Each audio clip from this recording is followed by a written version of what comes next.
Good evening, ladies and gentlemen. Mine is to only remind you that tomorrow, or rather later in the day, we are going to be participating in Occupy Jesus Winner 2. We are also occupying AIC Annex in Eldoret next to Timber XO Club. Don't forget, we are not going to the church inside. You're going to be outside. You're going to battle with the protection that will be put outside there with the police. And then after you subdue them, that's when you get in. Don't go there alone. Move in parks, move in groups from your estates. Don't forget, people from other estates can participate. If from wherever you do the roads, Kenimawe kwa barabara, do everything, the tires. And we look forward to having a good day because we have to show people these are accessories of our oppression. When we talk about the churches, you remember they were very quiet last year when abductions were ongoing and enforced disappearances, extrajudicial killings. So we've had a very abusive relationship with the church, and they have monetized from our oppression. Every time you say you're looking for a job, anytime you're doing what, they tell you panda mbegu, tithe, and we've done everything that they've asked for, but we are still stuck in the same conundrum, in the same cycle of oppression. So tomorrow, don't forget Occupy Jesus Winner 2. The significance is more than visual. We are trying to send a message that anyone who embraces, anyone who platforms these war criminals, this genocidal baboon and thief beyond measure called William Ruto, that he has no place in any platform. He has no place in any social media or whatever. So join us, join Kenyans, the rest of Kenyans tomorrow.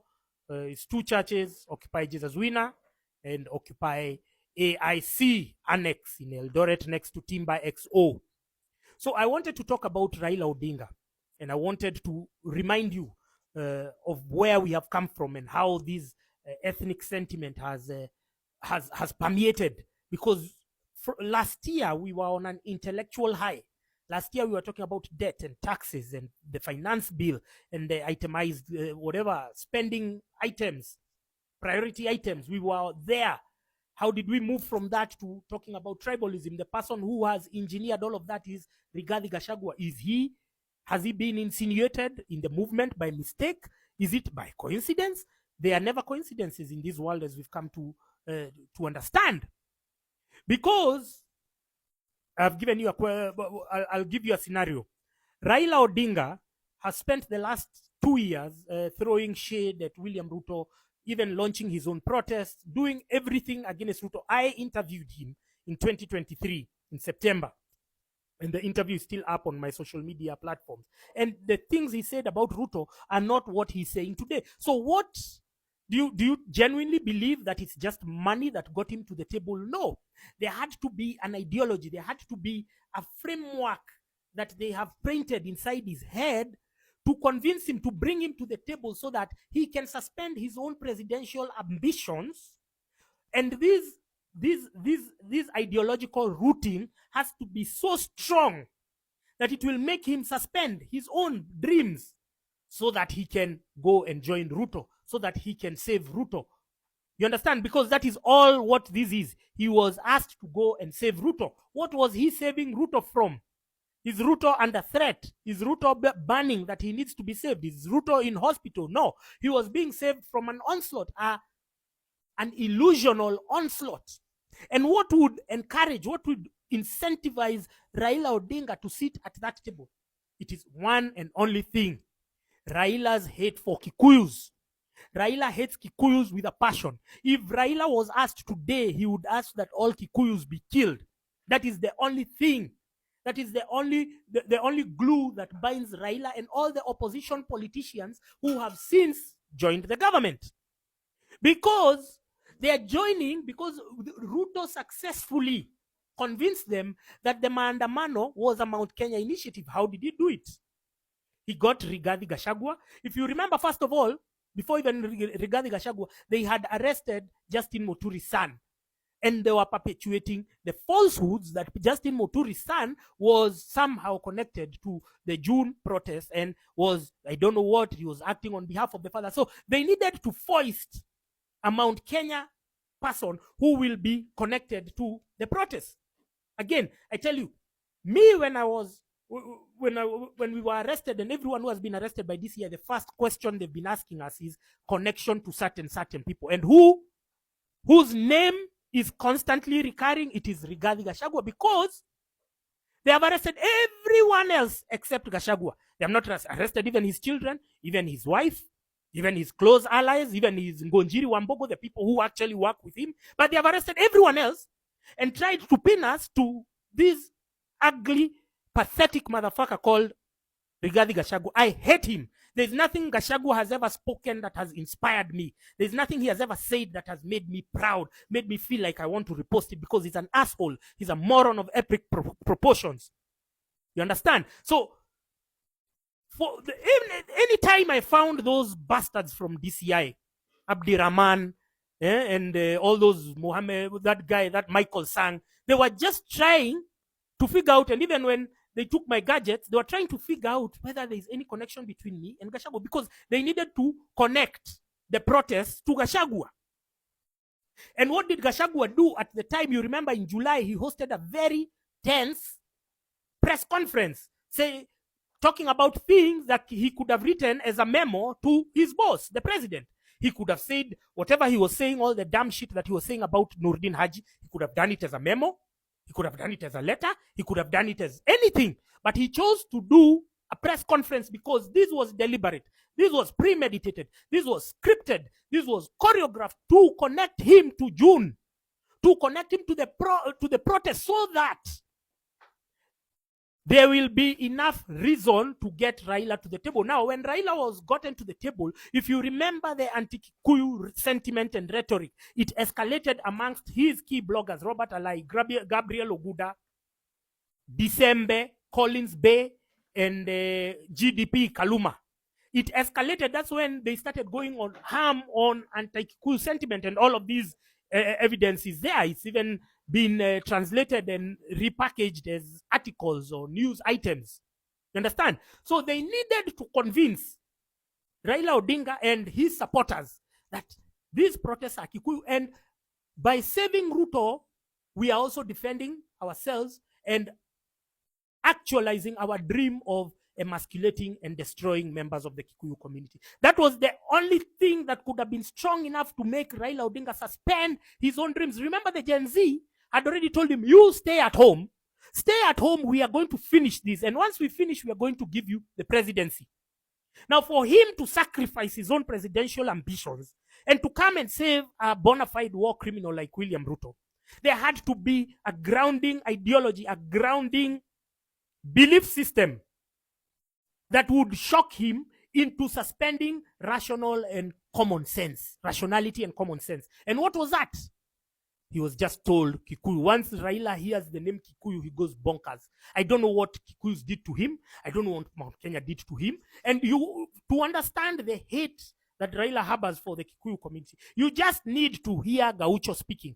What Gaucho is saying, that is Raila speaking off the cuff. That is what he cannot say as himself. So he has to foist this character, this clown, where there is plausible deniability, and he can say, oh, that is just an... But this guy has been with him in helicopters. He cannot deny him.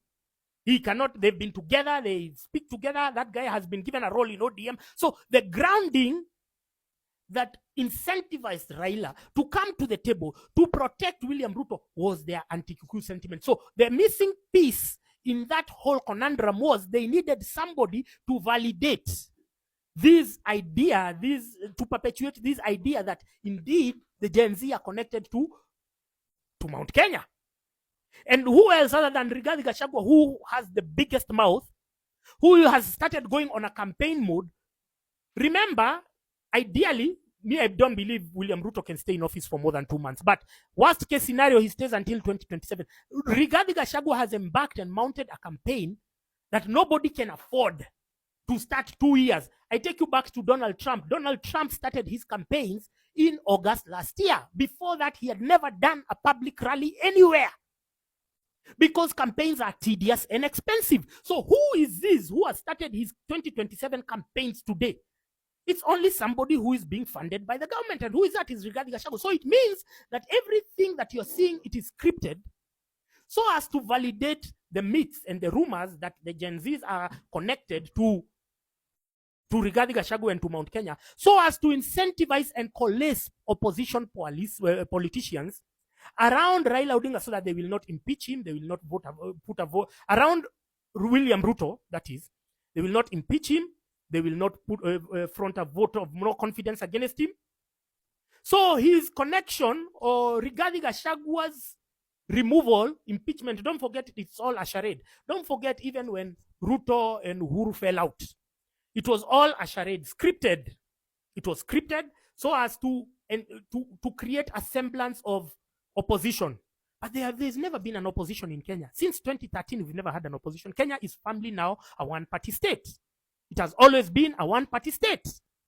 You understand? So once you understand that everything is a script, everything is planned, everything is choreographed, you're going to better appreciate how we have found ourselves in this conundrum, how we have moved from discussing about tax and finance and everything and debt, and now we are discussing about tribal arithmetic. Because we have embraced this loudmouth, this idiot, this stupid bastard, this ugly motherfucker called Rigathi Gachagua. We have embraced him and tried to impose him as associated with the Gen Z. And now we have a bunch of stupid influencers who I call out every day. And you guys are always giving me grief. Oh, I'm causing disunity. How do you unite with people who are fighting with the enemy, who are fighting against us? How do you?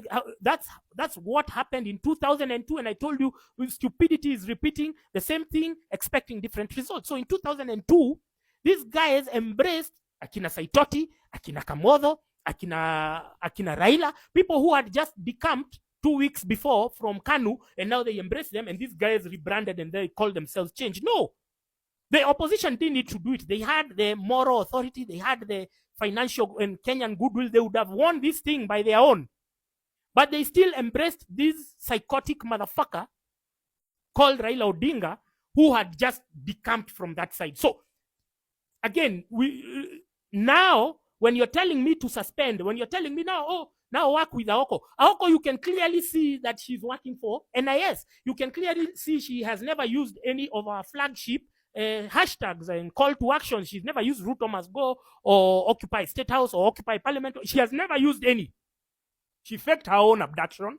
She claimed that she has, and you want me, for the sake of unity. No, you have to be ruthlessly committed to the cause where we started from.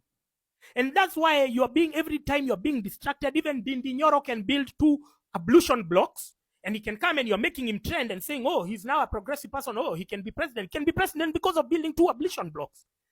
The guy last year was saying that 50 million will be reduced from the CDF if you don't pass the finance bill. He was threatening the members of parliament.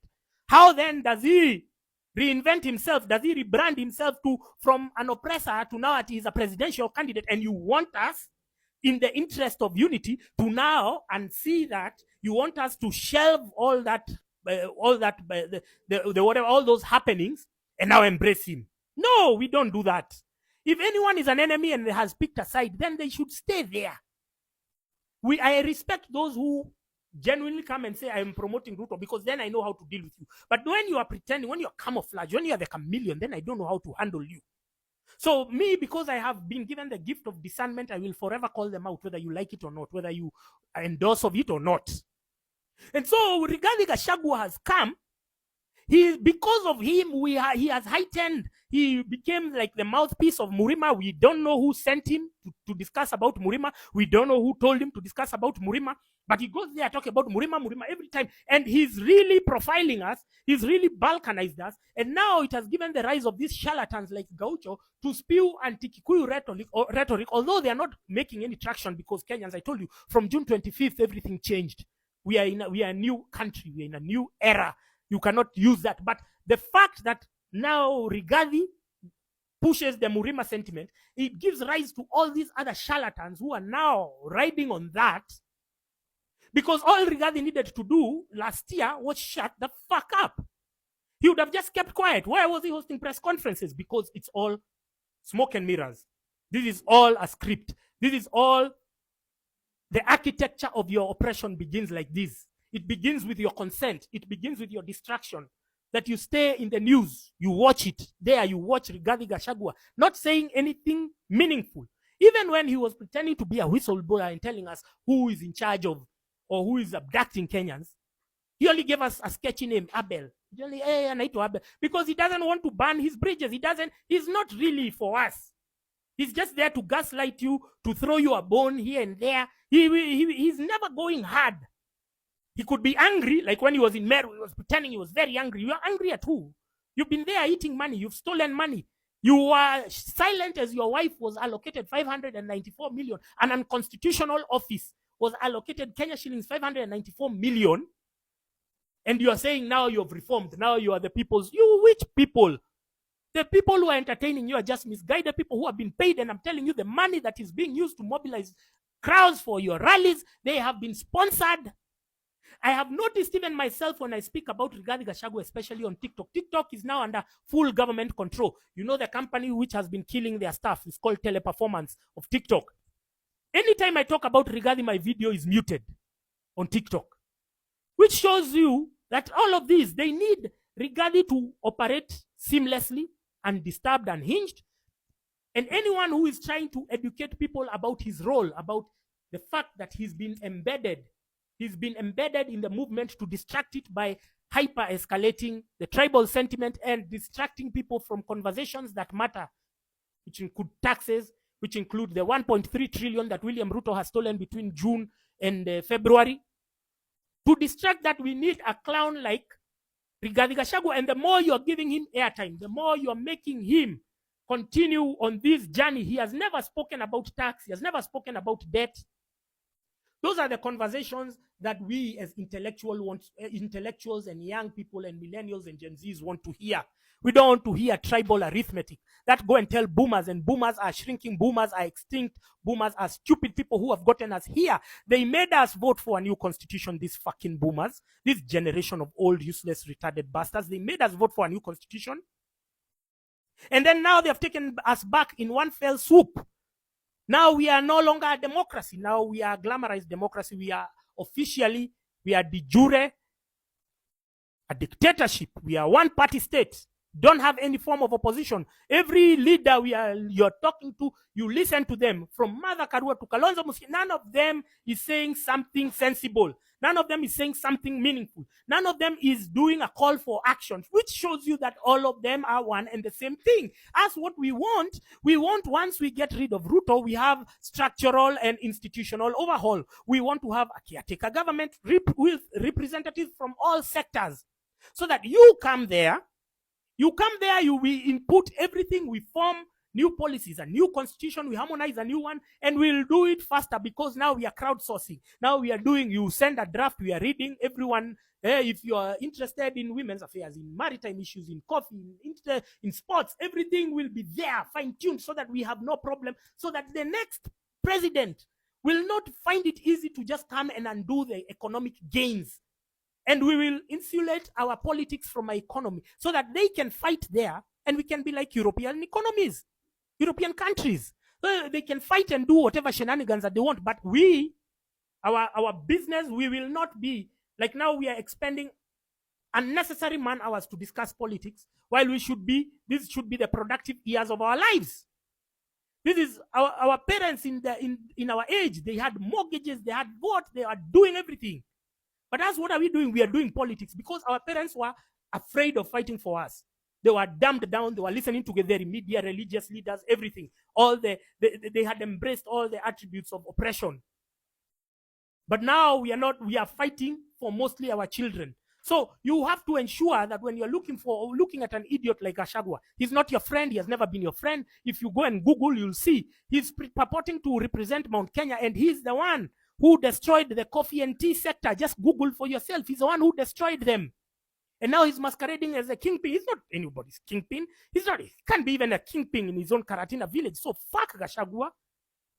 Fuck anyone who is taking the bait. People, TikTokers, all of you. I don't want to mention your name because some of you are just disgusting motherfuckers. Screw all of you. To the rest of Kenyans, don't be baited. Stay focused. We will forever remain tribeless, leaderless, partyless. That is our grounding. That is our rooting. That is how we are moving. That is forever. That is our identity, and we are going to maintain it as such. Thank you very much. Good night.